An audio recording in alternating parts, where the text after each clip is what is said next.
A couple weeks ago, I decided just out of the blue to check the interest rate I was getting on my savings account. Guys, I was shocked. You have got to double check the interest rate you're getting on your savings. I'll explain why. That more coming up.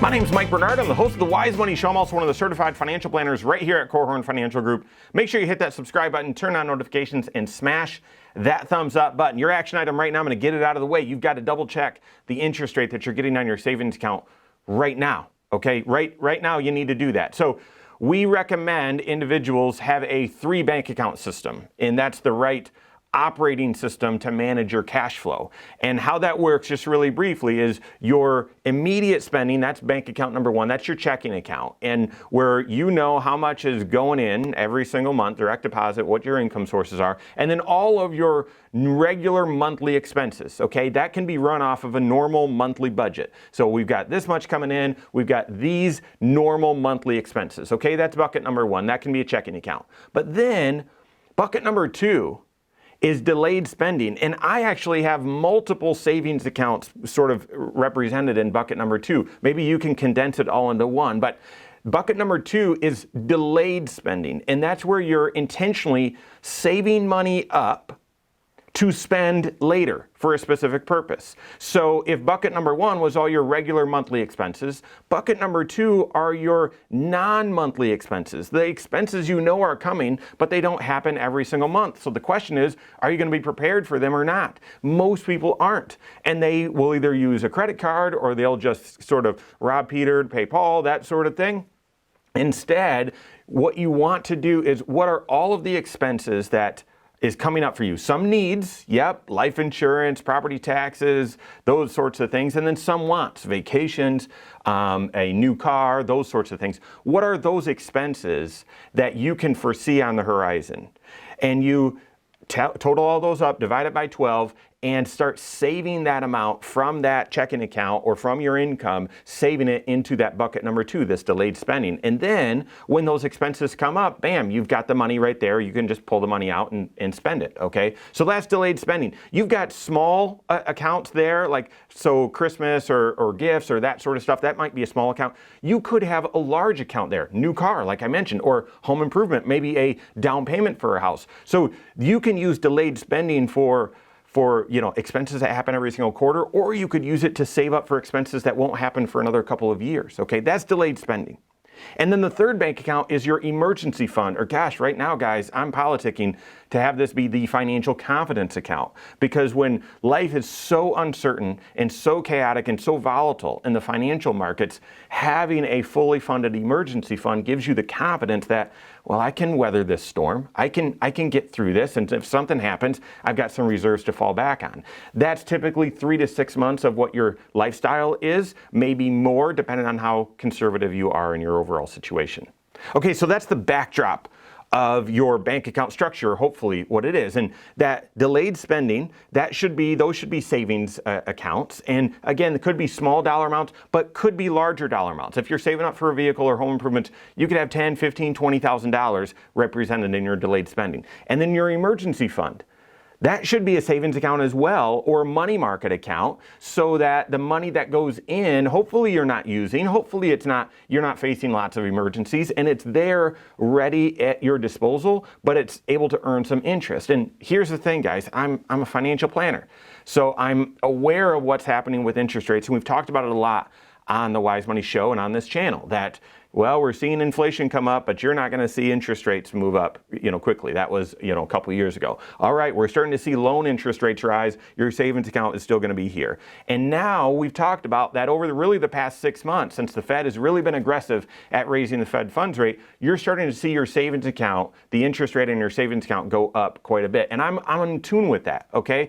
High yield money market savings accounts are paying right now, I don't know the time you're watching this, but right now about 2.5%, somewhere around there. And that's what I use. I use a high yield money market savings account, okay? And the reason why is because your savings account your savings account, your emergency fund, but I would also argue your delayed spending needs to meet 3 rules. It's got to be FDIC insured. And at times when everything's great, you'd say, well, why? Well, just because what if you have an emergency at the exact same time the financial markets are having an emergency? Like right now, you want to make sure that without the shadow of a doubt, you can get your hands on that money. It's FDIC insured.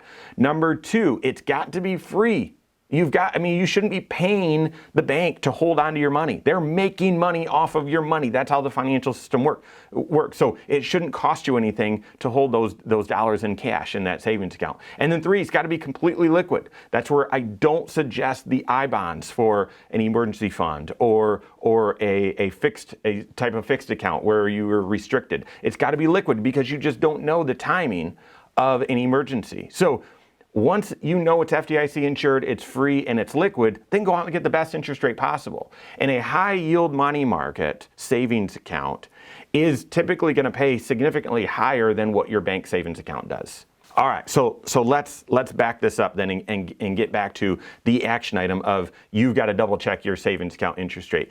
If you just have your savings account at the local bank or the credit union, double check that interest rate right now, okay? Because likely it's paying 0.2% or 0.1%, maybe 0.3%. It's not paying that much, okay? But high yield money market savings accounts that you can access and get online that are FDIC insured, they're free, and they're fully liquid, they are paying in that 2.5% range, okay? So that might not feel like a big deal, but let's say you've got 30 grand between your emergency fund and your delayed spending. And for many of you, it's probably going to be more than that. At 30 grand, 0.2%, what? You're going to make $60 a year? That's nothing, okay? At 2.5%, it's going to be $750 a year. And you might say, well, okay, that's not going to make me rich. I know these dollars, your emergency fund, your savings, that's not there to make you rich. It's to keep you from going poor. But that's why it needs to be FDIC insured, free, and liquid. But while it's just sitting there, earn as much interest as possible. That's a real difference between $60 and $750. Okay, and that's just on 30 grand. If you've got a fully stocked emergency fund, you're saving up for a vehicle, saving up for other things, you likely are going to have more than that. Here's the story that happened to me. I'm very aware of all of this. And I do all of my savings accounts, my delayed spending at an online money market. It's very flexible. I've been using it since 2004, this exact same one. So I'm talking to a client about getting this set up, and we're looking at CD rates, and we're looking at the savings account rate, and we're talking through it and everything. And that evening, I just out of the blue said, yeah, I'm just going to double check the interest rate that I'm getting. I can see their published interest rate here, but let me just double check the interest rate that I'm getting. So I click on my emergency fund, click on account info, interest rate, 0.8%. Even though the published interest rate for this money market right there on their homepage at the time was 2.3%, I was getting 0.8. And I thought, well, maybe my emergency fund is a different type of account. Let me check my home improvement fund. That's our second, for our family, that's our second biggest delayed spending account. And so I click on that, also 0.8. I click on all of them, they're 0.8. They're 0.8. I end up calling, I got very frustrated. But I kept my emotions in check because it doesn't help to get angry. But I called the institution and I said, hey, what's going on here? Interest rate that I'm receiving is this. Your interest rate on your website says this. What's going on? And they said, well, and they didn't really say this, but hey, because you've been such a loyal customer all of these years, you have an old account. And the old account is stuck at the old interest rates. You would have to get a new account in order to get our best rates. And again, tried to be kind. I said, you got to be kidding. I've been with you guys since 2004. Can't you just move the money over there? And they said, no, you actually have to open up a new account. So guys, again, like it's not that this is the difference between being able to retire at 55 or being able to retire at 65. It's not about that. It is real dollars though, several hundreds of dollars each year to make sure that you're getting the most competitive and best interest rate on your money that is really just sitting there. So yes, I took time that weekend and opened up all the new accounts and transferred the money over, okay? And then just to continue the story, I then needed to make sure that the ownership was correct on each of these accounts. So when you open an account at this particular institution, it only opens as an individual account. You then have to add a joint owner. So that was an extra step. After I opened every account and transferred the money, I then needed to add the joint owner, something that easily you could forget to do or just say, you know what, I'm frustrated, I had to do this anyway, I'm done, right? No, add the joint owner because you just never know. And then after that was done, I added the payable on death. I added my trust as the beneficiary so that these dollars go directly through my trust or into my trust, something happens to my wife and I, okay? So it's not just making sure that you're getting the best interest, but then also from a financial planning perspective, make sure that the account ownership is set up correctly and you've got the right beneficiary so your estate plan stays intact. It's meaningful right now, guys. I don't know how long inflation will stay high. I know it's been trending higher for a lot longer than the officials somehow expected it to be, okay? My guess is it's going to be harder for inflation to drop. It's going to take a little bit longer than normal, and we're still on the upswing with interest rates. Now is the time to double check what is the interest rate you're getting on your savings account, and it could be a meaningful difference to make an improvement right now. Work with your certified financial planner. This is advice that your CFP should be giving to you, looking at all 6 areas of your financial life, saying, all right, here's how much you should have. Here are the types of bank accounts that I'd recommend. Work with your CFP on that. If you don't have a CFP that's helping you with that, contact one on my team. Find us online, korhorn.com. That's Korhorn with K, wisemoneyshow.com. You can find us there as well, or send us an email, info@korhorn.com. All right, there you have it. Go out and take your next wise step in your financial life.